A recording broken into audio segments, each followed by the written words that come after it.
for the University of Louisiana system met in executive session to discuss personnel matters related to Grambling State University's presidential search. While in executive session, no motions were made nor votes taken.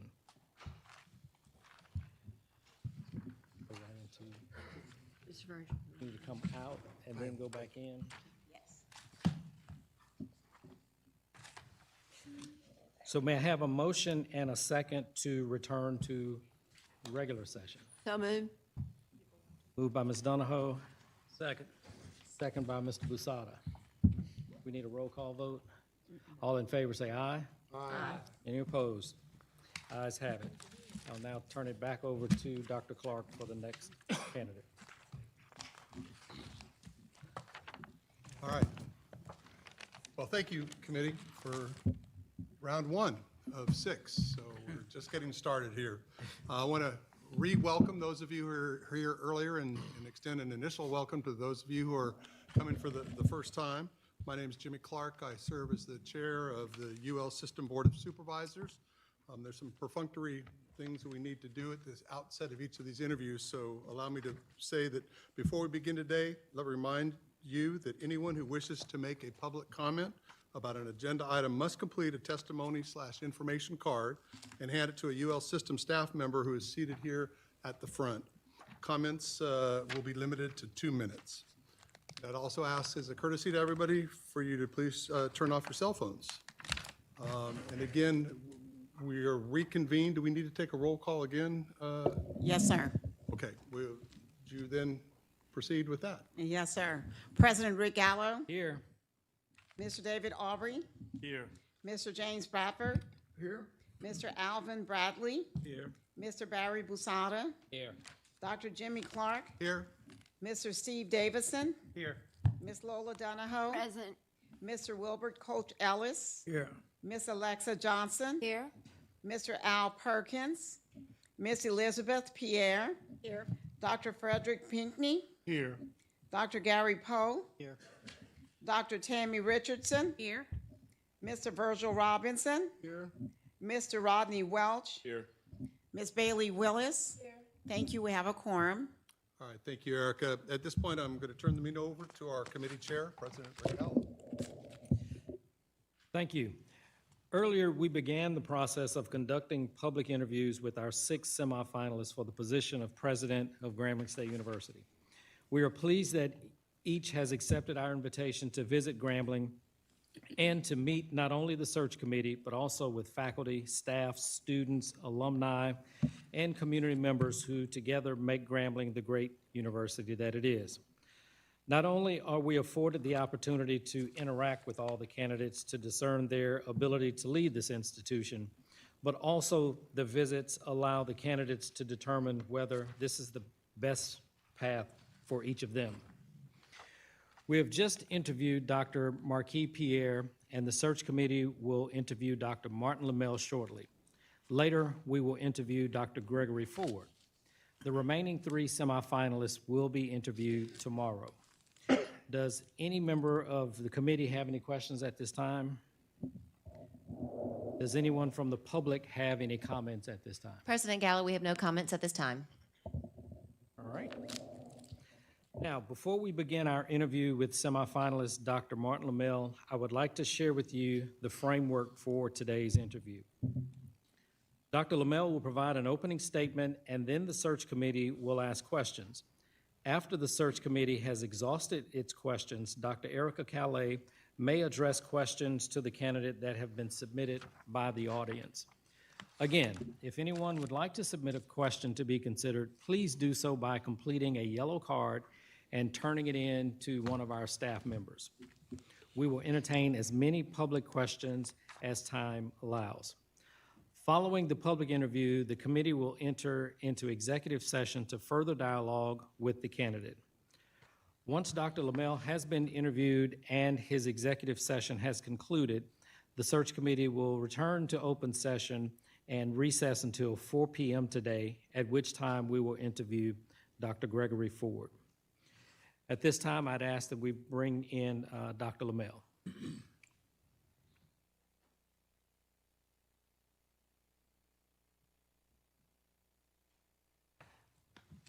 Dr. Martin Lemelle currently holds the position of Executive Vice President and Chief Financial Officer at Maryland Institute College of Art. In this pivotal role at MICA, the nation's oldest continuously degree-granting College of Art and Design, Dr. Lemelle has been instrumental in reshaping the institution's business model and elevating the value proposition for students. Joining MICA as the Vice President of Finance and Business Services in 2021, he quickly ascended to the role of Executive Vice President and Chief Financial Officer in 2023, becoming the President's delegate and the lead administrative officer of the college.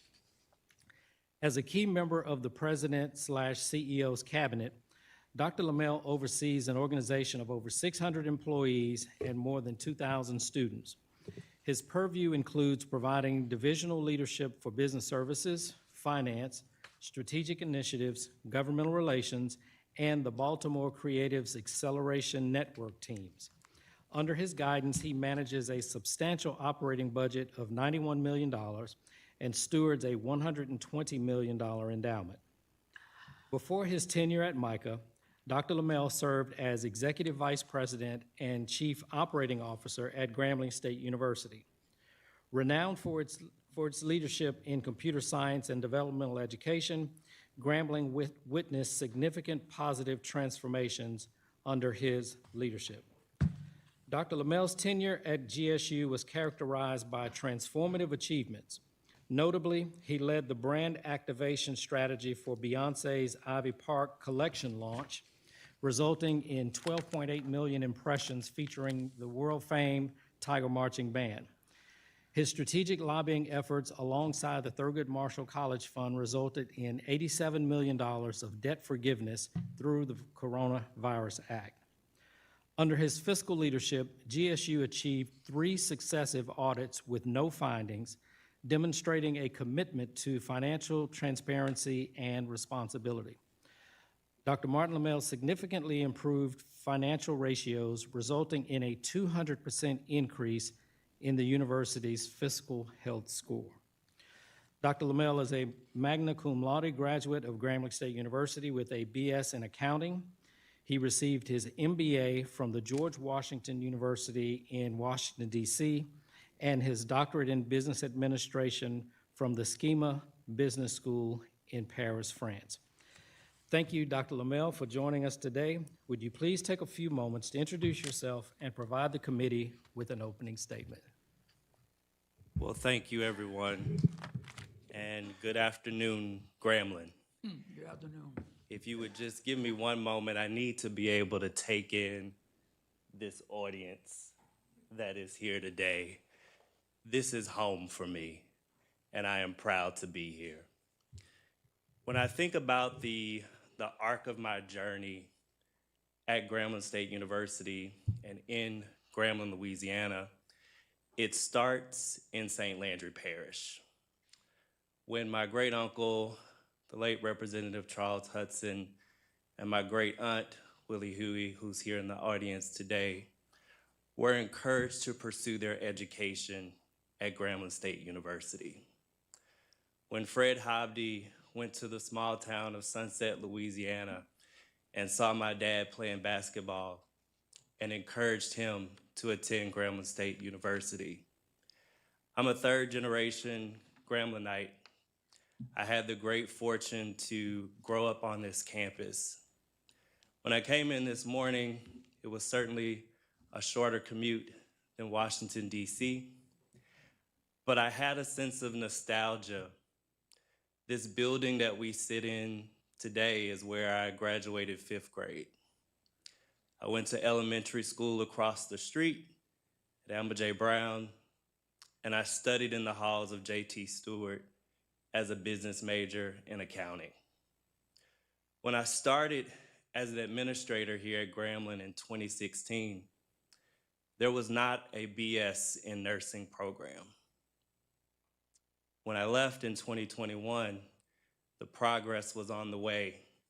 And in 22 and 23, this BS in nursing degree program, where all of us are fortunate to be in the building, has a 100% passage rate on the NCLEX. Look what God has done.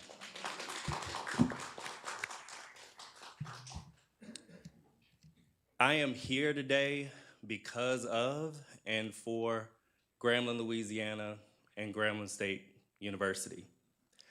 Dr. Poe, when I finished from the College of Business, I had, like I want every student to have, the power of choice.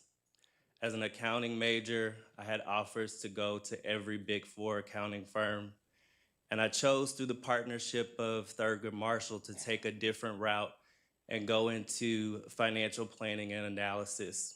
I started my career with GE in their financial management program. That's the training ground for future CFOs. A dream that I had early on to be a business leader who was not only thinking about price, but also understood the impact of operations, volume, and mix. And so that corporate career took me across the globe in industries including technology and healthcare, as well as consumer products. I completed my graduate education in DC, the George Washington University School of Business, and really fell in love with international business. It's where I did my first study abroad in Luxembourg and started to have an affinity for a global perspective of education. That was my career arc. 2016 began my calling. When the gentleman who sits before me today called and asked if I would join him on this journey to what I would call a turnaround of Grambling State University in 2016. And so for 5 years, where I gained my gray hair, through countless nights and many opportunities of excellence, but a lot of challenges to overcome as well. Thank you for the wonderful introduction. I committed myself and my family to this institution once again. As I think about today and this moment is about transformation. It's the next chapter for Grambling State University, an institution that has a healthy balance sheet and almost no debt, an institution that's experiencing enrollment increases, an institution that is ready to deliver on the promise of what it means to have a first-class education in this country. Far too many of our students are saddened with the burden of debt. That will be a cornerstone of what I'd like to speak with you about today. As we think about the student of the future, they have the power of choice, and they need to be empowered with a return on investment. So the student who leaves Grambling State University leaves with a degree conferred, minimal to no debt, and career ready. I'm excited to be on this journey. It's an honor and a privilege to sit before you. I come today as one, but I stand as 10,000. On the shoulders of giants who have upheld the legacy of this institution. I'm prepared to lead on day one. I look forward to your questions, and I thank you for your time.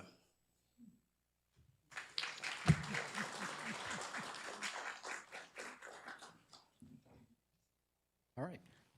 Do we have questions from the committee?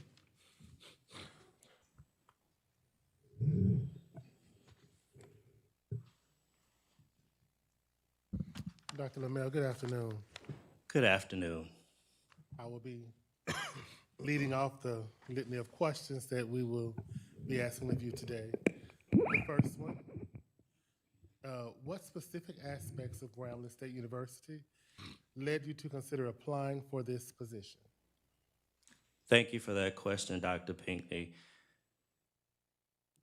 The aspects of Grambling State University that are considerable for one to express interest in its presidency are vast.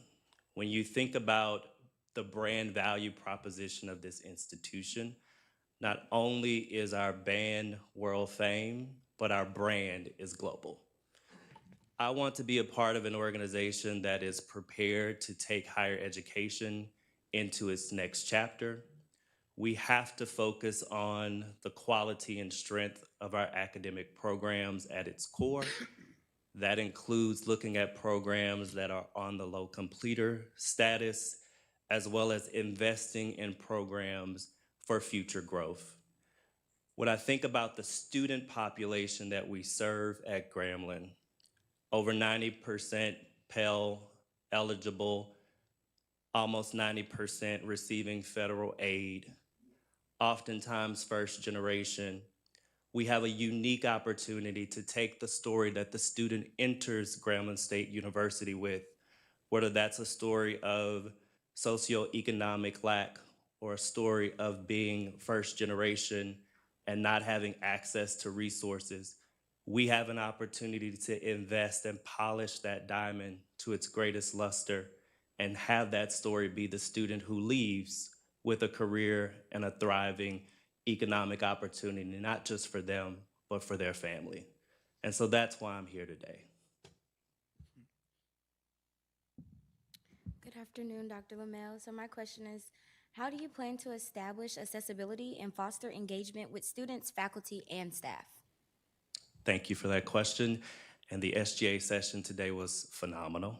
Absolutely. Thank you for that. Accessibility is key to being an engaged campus leader. I go beyond just what is the open door policy, but I extend that through aspects of great communication and transparency. The current process that I utilize with our board and our shared governance model at MICA is one where we have weekly updates of what we call immediate and urgent items.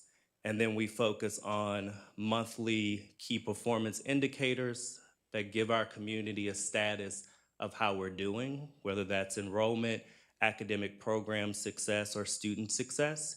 And so everyone needs to have an opportunity to engage in the success of Grambling State University, and that starts with good communication and transparency. Thank you. Welcome home. Thank you, sir. Pleasure to see you again today. Good to see you. So I have a couple of questions I want Yes. to ask you.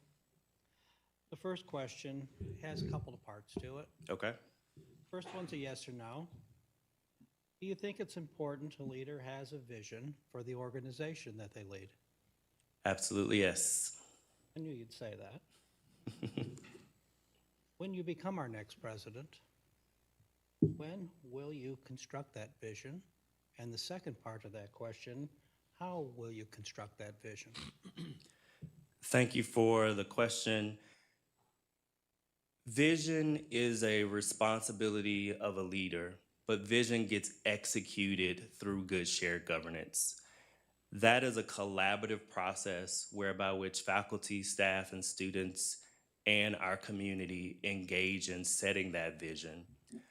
I would be prepared, as Grambling is already in the process of understanding its strategic plan and campus master plan, to pick up that work on day one so that the institution is prepared to understand the market dynamics that are happening right before our eyes.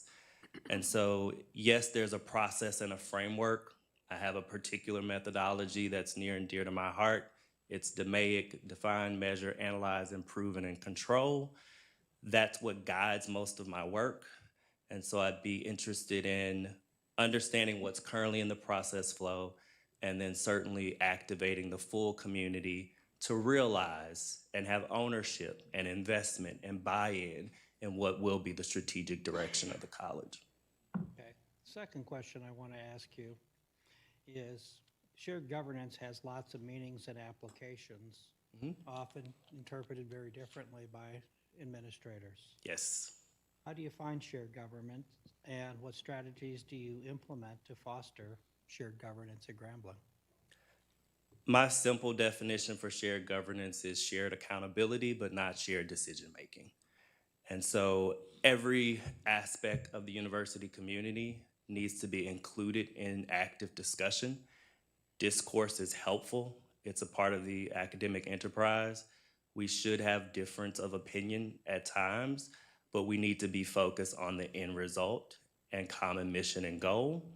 I think that with Grambling's faculty structure that's in place, that's an immediate avenue to be able to engage. Student government, immediate avenue. Without a formalized staff structure, there may be some opportunity to actually identify and engage more fully with staff. Certainly, our alumni and community constituent groups also need to be engaged. But it's a collaborative process, but it's one where the final decision and authority rests with the agency head and that accountable party, which is obviously the board. And so I would look forward to engaging in a very thoughtful shared governance process. Thank you, sir. Thank you. Dr. Lemelle. Good Mr. Mayor, afternoon. All right. good to see you again. All right. I have a two-part question. How do you define the responsibilities of the president in this position? And the part two is, can you share specific skills and experiences that highlight your potential for success in fulfilling these responsibilities? Thank you for the question. You know, the American college presidency is one of the most intriguing yet difficult jobs. If you look at the current tenure of service for college presidents and you did a study of the past 10 years, you'll see that the average tenure is actually going down.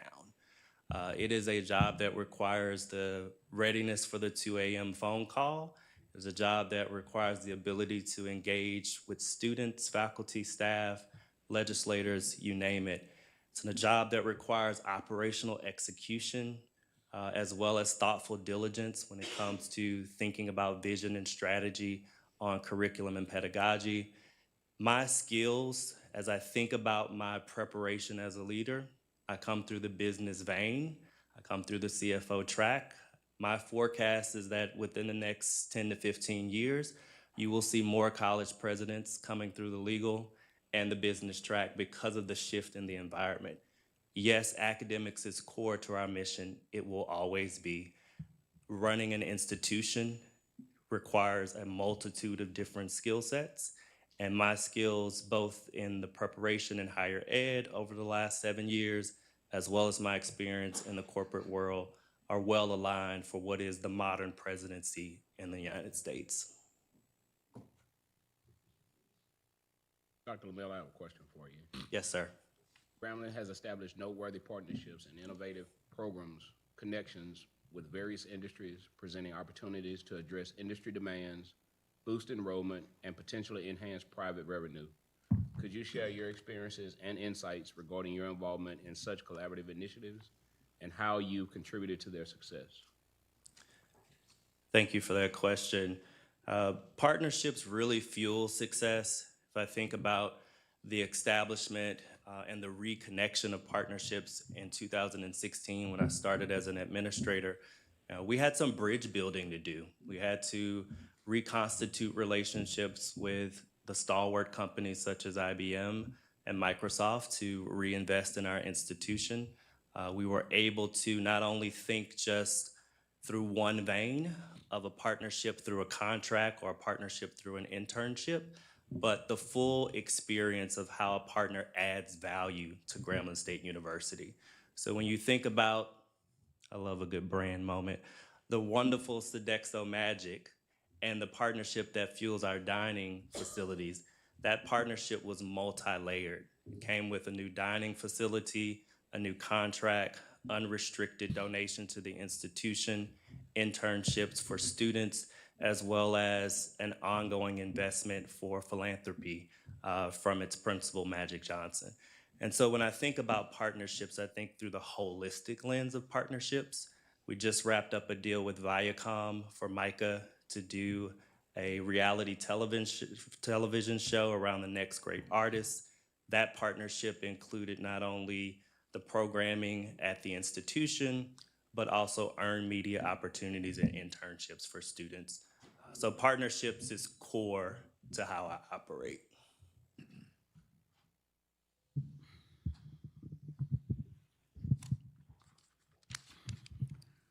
Dr. Lemelle, I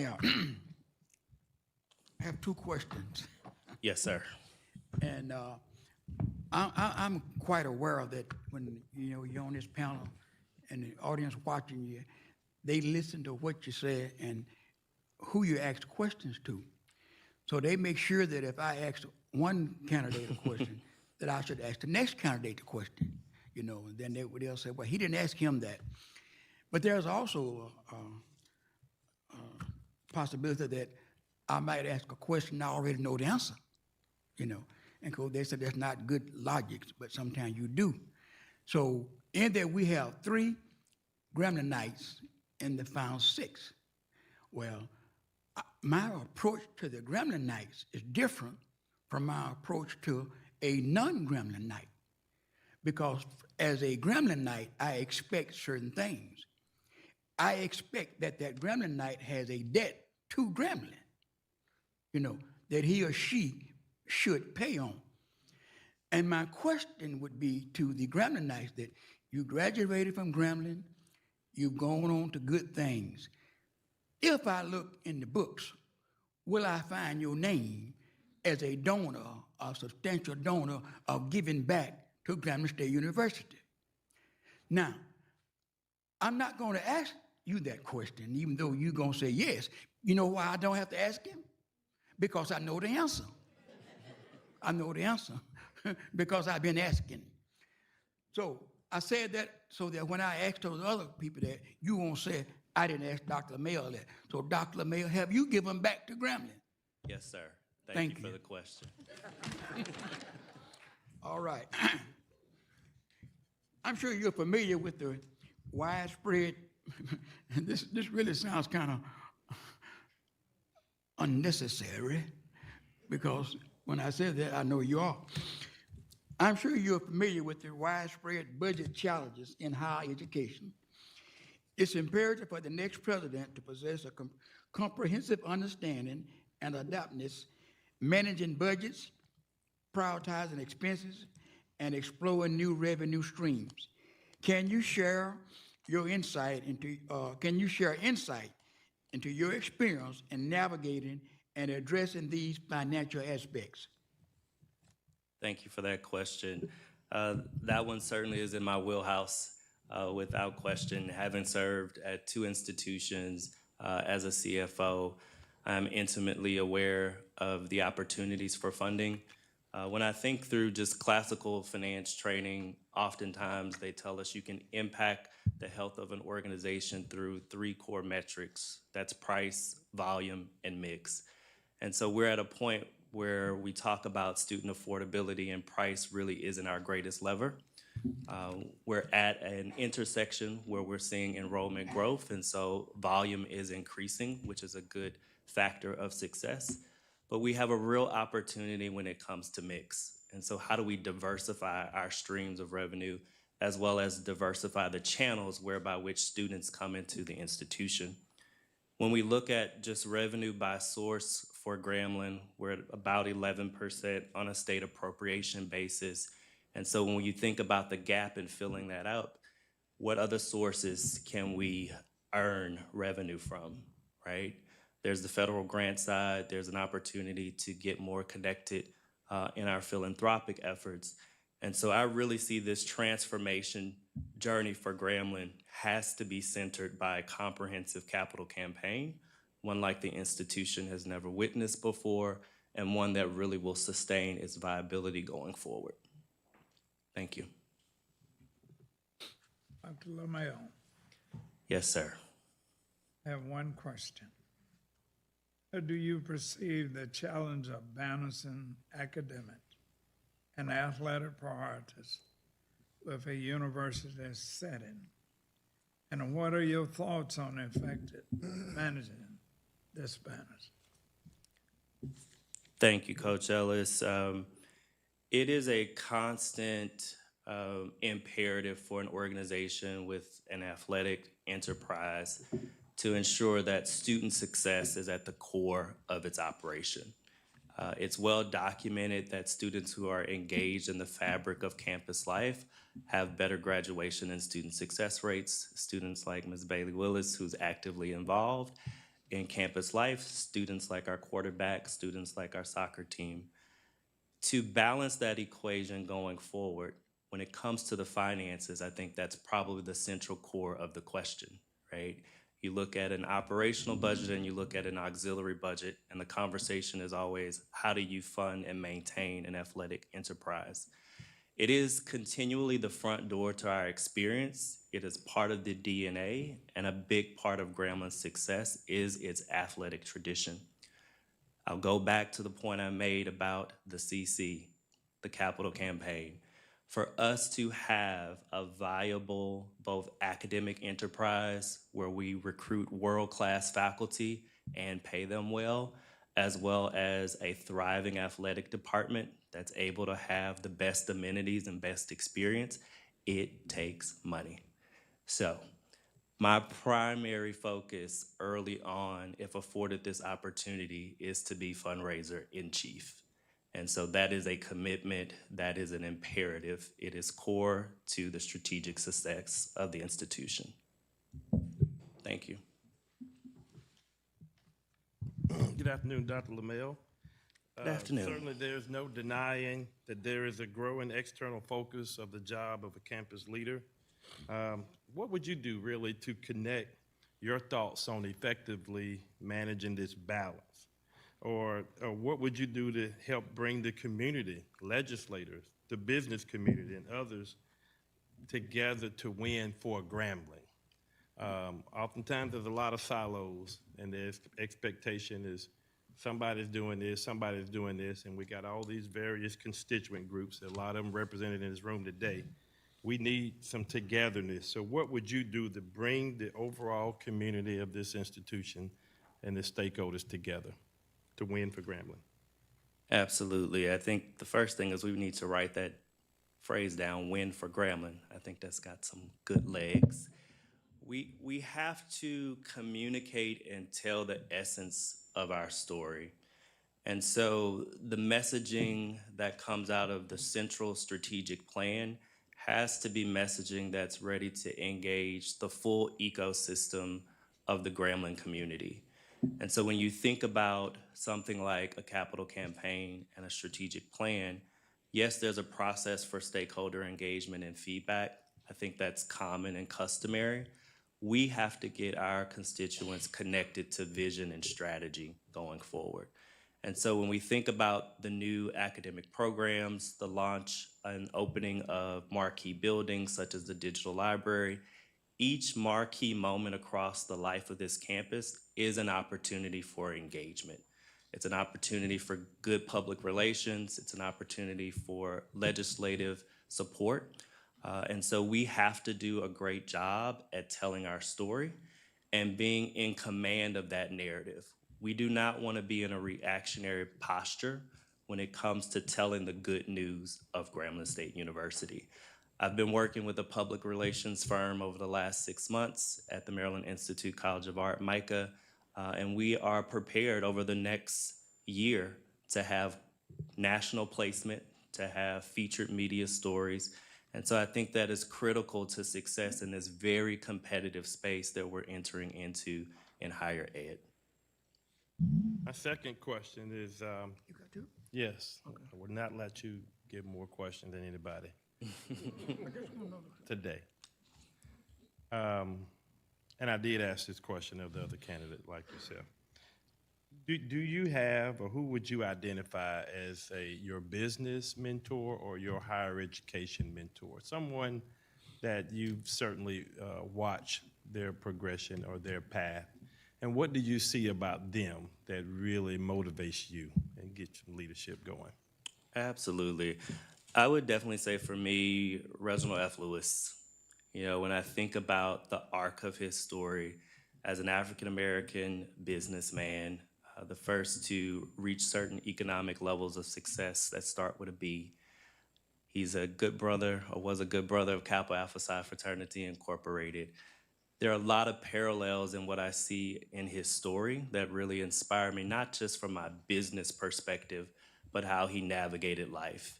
And I think about the opportunity to invest in the next set of leaders who are prepared with that type of scholarship and rigor and understanding, not just of their place within their community, but their place within the global society. I'm also a big fan of his museum in the city of Baltimore, where I am currently. And so I pass by the museum on my frequent walks downtown, and it's a constant reminder of what is possible. And certainly for me, that has been an anchoring source, his legacy and his life. Thank you for that. Dr. Lemelle? Yes. Hi. We meet again, we talk again. Yes, good to see you. Hi, I have two questions for you. Again, representing the voice of the alumni as the national president, I have an alumni question, which is my first one. We know that the alumni are important, especially as the state allocations are different, right? It used to be Yes. 70% state, 30 local for the university, and that's reversed.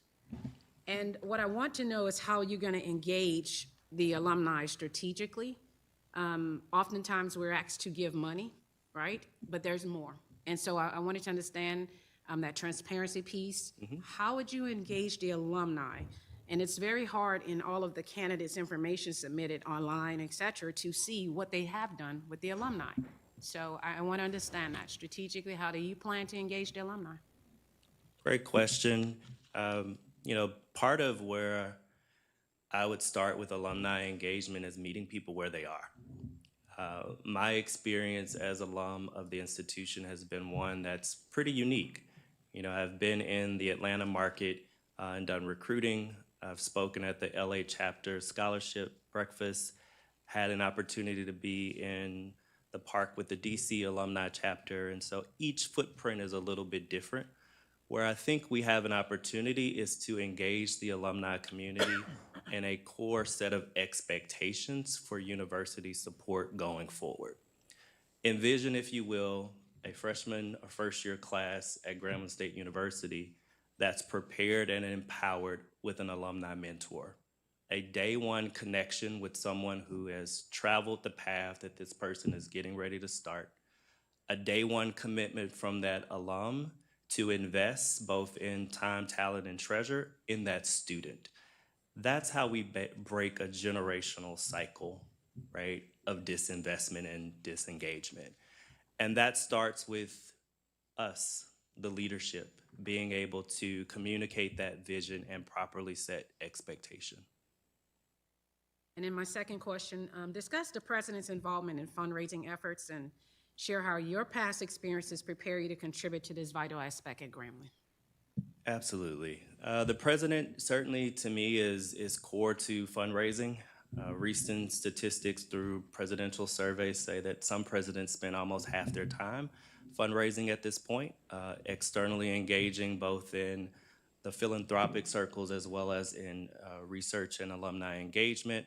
You know, my expertise in that space is that I am, thank you to Eddie Milton Jones, a pretty good public speaker when I took that first class here at High Ability. So I've invested in my craft for quite some time, and I understand the power of human connection.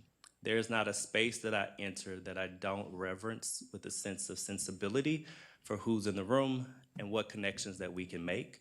And Grambling State University has the viable product. The messenger simply just has to communicate its value. And so I'm prepared to do that in a way that I think is fresh, adds a perspective to engagement across generations, as well as across different levels of socioeconomic impact. Thank you. Thank you. Dr. Lemelle? Hello. Hello, how are you? Oh, wonderful. Oh, great. You know, there are lots of responsibilities that the president of any university has. And in this economic, not so much the economic, but what's perceived is what's important. What's important. And a lot of times we fail to realize that if we don't take care of ourselves, we can't take care of anybody else. So with that in mind, how do you unwind? What are your hobbies? What are areas that you can take care of? I really appreciate you asking that question. Where's Ms. Amber? We were just having that conversation, our student leader who's been with me all day, and she asked me, quite frankly, that type of question. And I said, I'll give you a little secret. Right before you came in, I was in the Title III conference room, and I realized that there was a light dimmer on the light switch. And so I changed from bright lights, because I knew I was going to have bright lights in here with you all. And I put on the latest Andre 3000 album that is purely instrumental. And so meditation and prayer are key tools for me in being able to unwind. I'm an active fitness enthusiast across different disciplines. I enjoy group fitness. And being at an art and design institution where there's an exhibition hall in each of our buildings, I always can take a breath of fresh air with the latest student artwork. And so that's inspiring, and those are the things that help keep me motivated and grounded. Great. Thank Thanks you. very much. Thank you so much.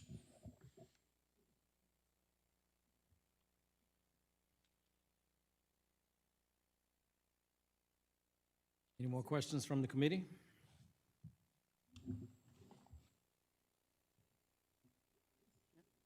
Dr. Calais? Yes, sir. We have a few questions from audience members for Dr. Lemelle. Good afternoon, Dr. Lemelle, and thank you for Good joining us afternoon. today. Good to see you. Yes, so the first question comes from Destiny Robinson, and I believe she is a student. It's not noted on here, and she wants to know, how do you plan on attracting and retaining top talent in fields such as cloud computing and cybersecurity? That is a great question. So I'll take that question in two parts. In my framework, I'm thinking about attracting the faculty in those disciplines, as well as attracting students who are interested in pursuing that field.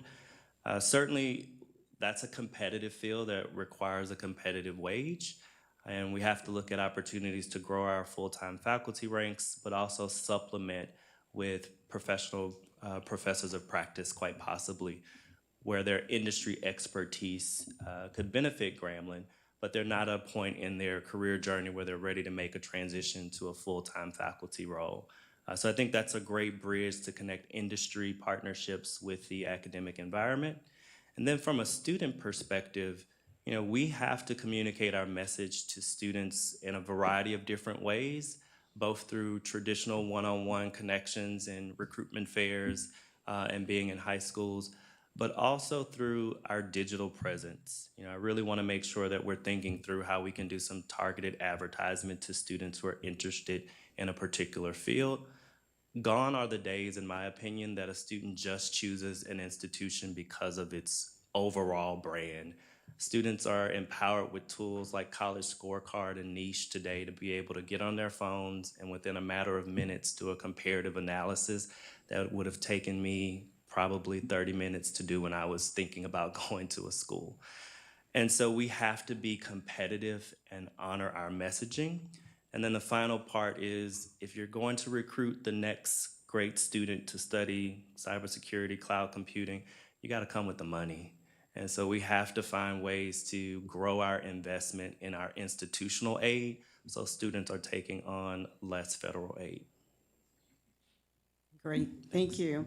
The next question comes from a student, Jakaya Sandifer, and she wants to know, if you were president, if you become president of Grambling State, would you be open to new organizations, teams, and/or events? Absolutely. I am a fan of continuous improvement. You know, we should think through new organizations on an annual basis because student interest and desires continually shift. And I think that's a great collaborative space with our student affairs team and our student leaders through student government and the Student Union Board. Great, thank you. The next question is from another student, and I'm so glad to see that the students are so engaged in this process. Felix Johnson would like to know if you can tell us a little bit about your experience at Grambling and how it has prepared you for leadership roles in other industries. I would say the best experience that I had at Grambling was student body president. You know, having that journey to be at a dais like the one before me, understand the dynamics of both the political landscape and higher education. The hardest job I ever had was polemarch of the Gamma Psi chapter of Kappa Alpha Psi Fraternity Incorporated. There's something about leading a group of your peers that becomes a little challenging in undergrad, but was thankful to have that experience. I think that really allowed me the space of understanding good mediation and negotiation tactics. And so I was glad to have that experience as a student. And then being involved in organizations like the National Association of Black Accountants with a mission to lift as we climb, organizations like that really extended my reach. I had alums who paid for my travel to go to regional conferences, and I had role models like Eric Moses, who was student body president before me at Grambling and a NABA member, and now an executive at Shell. And so it's this constant loop of how we connect and invest in the next generation.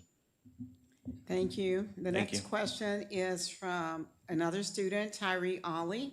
Can you provide examples of your leadership style and how you have effectively managed teams in your previous roles? Thank you, Tyree. I love leading teams. I think there's some in management who you see the weight of leading a team in an organization, but it is a big part of what fuels me. And I love the component of professional development for teams. It was encouraging and exciting today to walk through this campus and see former team members who are now in promoted roles since I left here in 2021. And that really speaks to our investment in growing talent at the institution. And so I'm a leader who's always going to be present to have the difficult conversation with you. That's always going to be invested, obviously, in the institution's success, but equally as invested in your personal success. And so that is my style. I have high expectations of the teams that I'm fortunate to be a part of. I believe in shared accountability. And so if I didn't do something for you, let me know. And likewise, I'll let you know if we're missing a deliverable or a deadline. But open dialogue, good communication, and an investment in the overall success of the individual is my leadership style. Great, thank you. We have 2 more questions. The next is from Professor Terrence Bradford. What is your plan for addressing the understaffed academic departments on campus? Great question. I know we have opportunities for vacant roles, as well as ensuring that we've got the right level of credentials for faculty members in particular departments. I think we're in a spring cycle right now, possibly for AACSB.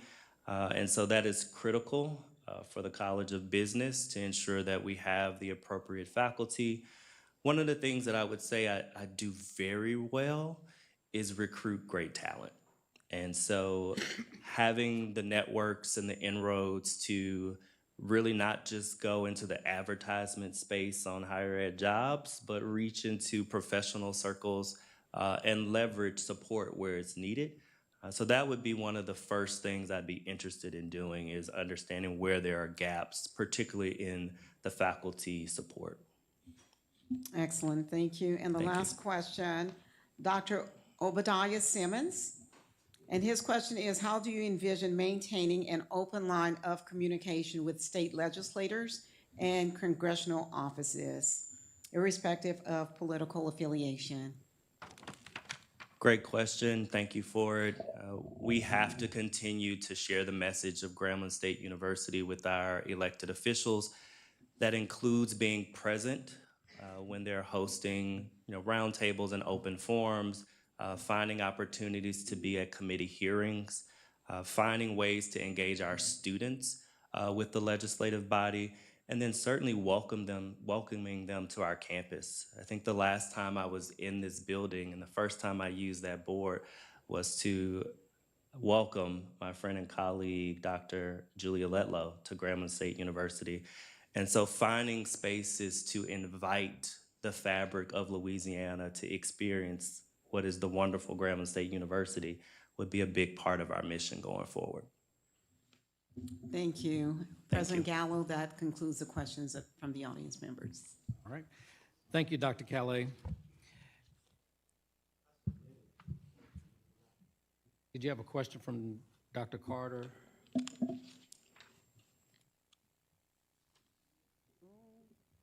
I do not see the card.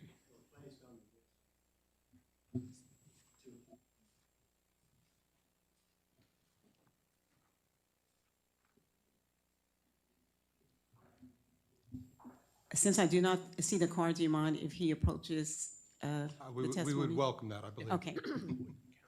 Do you mind coming forward up, to Dr. ask your Gardner. question, sir?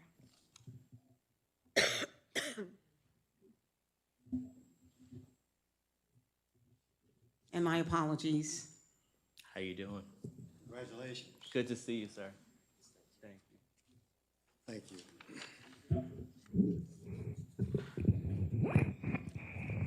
If selected as president, using your leadership style, how will you inspire, raise the morale, and productivity of current faculty and staff, and apply the same workable procedures to staff current and future vacancy with a goal of one united Grambling?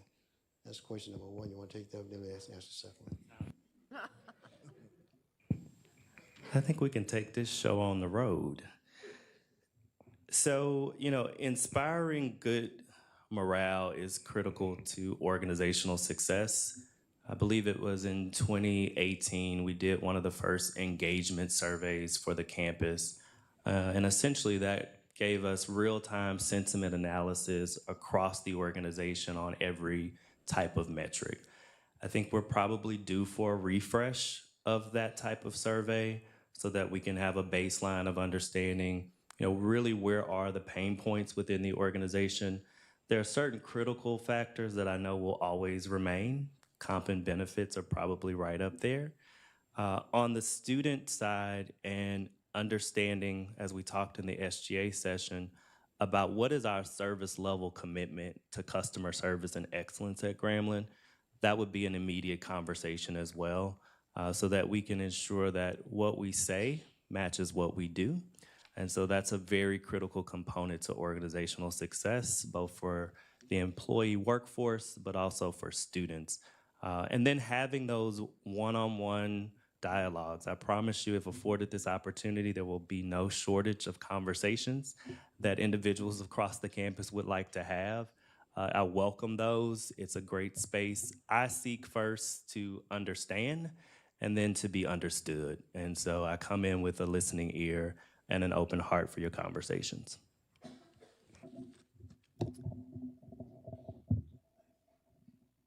Also, based on the role and mission of this university and the vision of your presidency, at the end of your tenure, your lasting legacy will be that Grambling is better, stronger, and more relevant than I found her because. That is powerful.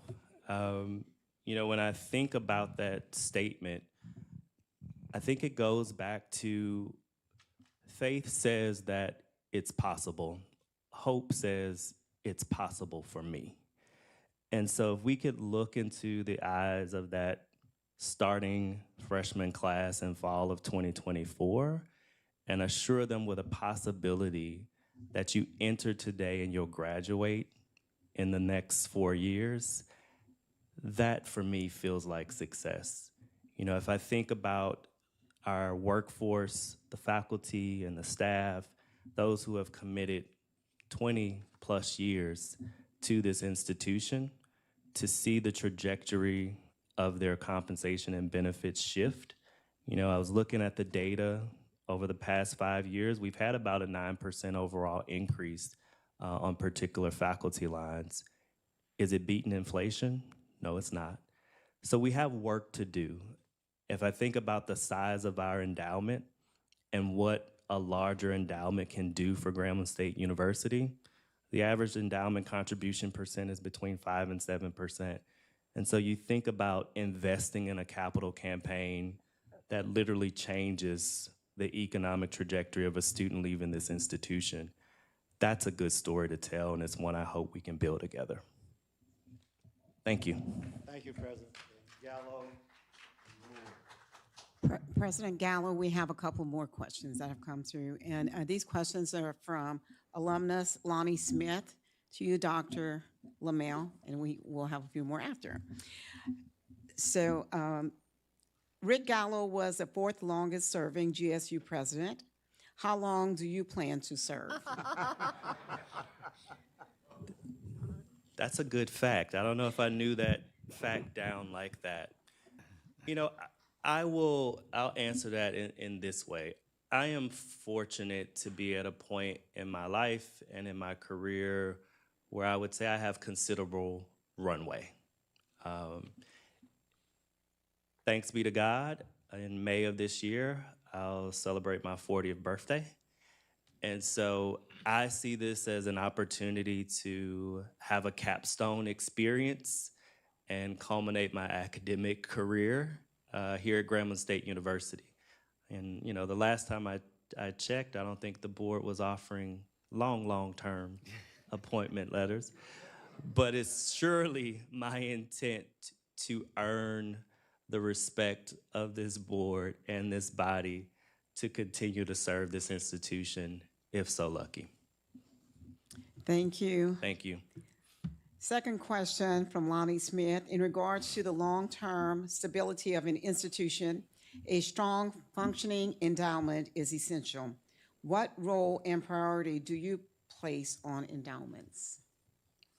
Endowments are very important to the long-term success of an institution. It's often a metric whereby which colleges and universities are measured and judged. Certainly for us, as we think about the need to invest in student scholarships, it is critical to quality for Grambling State University students. On average, Grambling State University students leave with upwards of $30,000 in debt. And so if you think about the prospect of the fields that they go into, depending on their personal choice, that can be a significant difference in return on investment. And so it starts with understanding, yes, how do we create vision and strategy, but that economic engine that growing the endowment will enable us to do, it really is key to changing the trajectory on our student success metrics. Thank you, and Thank I'll you. ask these last two questions, and these will be the final questions in the interest of time. Dr. Osman Yusuf, and forgive me if I've mispronounced your name, he's asking, how do you stay informed about the competitive landscape and make strategic decisions to stay ahead of the competition? That's a great question. I wake up with that on my mind.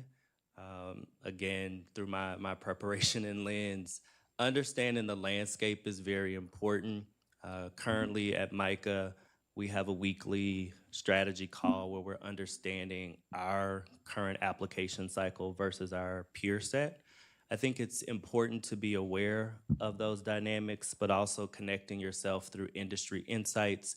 So I'm a frequent attender at webinars and in-person convenings for Coupa HR, the Professional HR Association in Higher Ed, NACUBO, the Professional Association for Business Officers, as well as independent colleges of art and design. Would love to grow our collaboration through the collective power of 9 institutions. And I think there's a lot of work that we can gain from working together. I love what's been done on the UL system in terms of transparency and the dashboard reporting using Tableau. I would love to be able to do some of those plugins pretty quickly on the things that are important to our Grambling stakeholders in sharing those insights. So I stay connected both through personal affiliations and professional associations. Great. And Dr. Yusuf's second question is describe a specific situation in which you worked with a diverse group of people over a period of time. And based on this experience, what did you learn? So most recently, over the past year and a half, I've been engaged in labor negotiations for a collective bargaining agreement with our part-time faculty, our full-time faculty, and our staff at the Maryland Institute College of Art. So I probably spent about 20% of my time trying to be Al Perkins and pull out a law degree here or there. That's not my professional training, but I have been tasked as the institution's negotiator with our labor council. And so I've had to work with a variety of different stakeholders and go through good faith negotiations and understand, one, the institutional's perspective as well as the perspective of our particular employees who have gone through a union process. So that requires deep listening. It requires an ability to be very strategic, to, one, understand the perspective of the institution, but also hear, lean in, and learn the perspectives of our community. And so that experience has really shaped me in a different way as a leader over the last year. I think I'm more resilient. I'm certainly more skilled in negotiations at this point, and more empathetic to some of the concerns that sometimes you may miss, right, being in an administrative role. So I'm thankful for that opportunity, and I'm also thankful that the agreements are done. So. Thank you. And I do want to ask if it's okay for me to ask one more question to the committee. Okay. Well, this is not for the committee. I'm sorry. It's for Dr. Lemelle. And this is from a student, Zaki Thomas is the last name for sure. Would you be interested in employing a university chaplain to help meet the religious needs of those students who may not be of the Protestant Christian faith?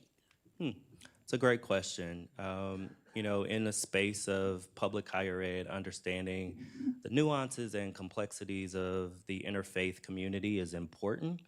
I think we're at a space where we can celebrate the full existence of our student experience.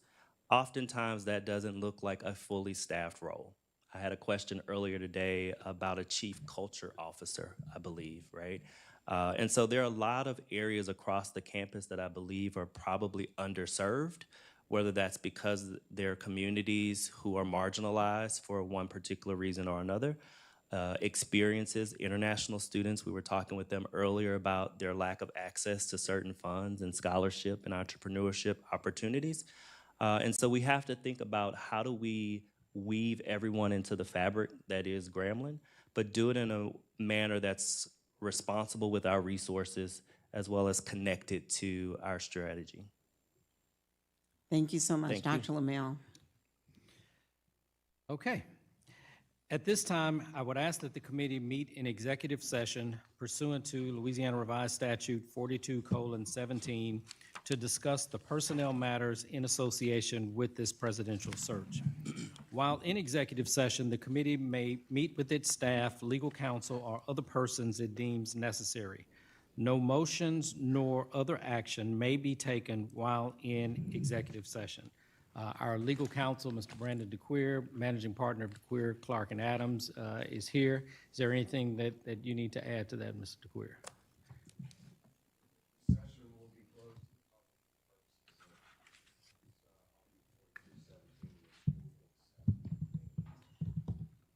Thank you.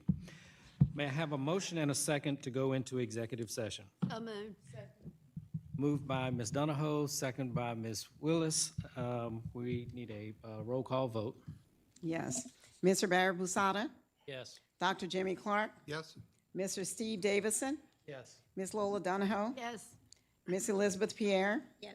Mr. Al Perkins? Yes. Dr. Gary Poe? Yes. Mr. Virgil Robinson? Yes. Ms. Bailey Willis? Thank you. It is unanimous.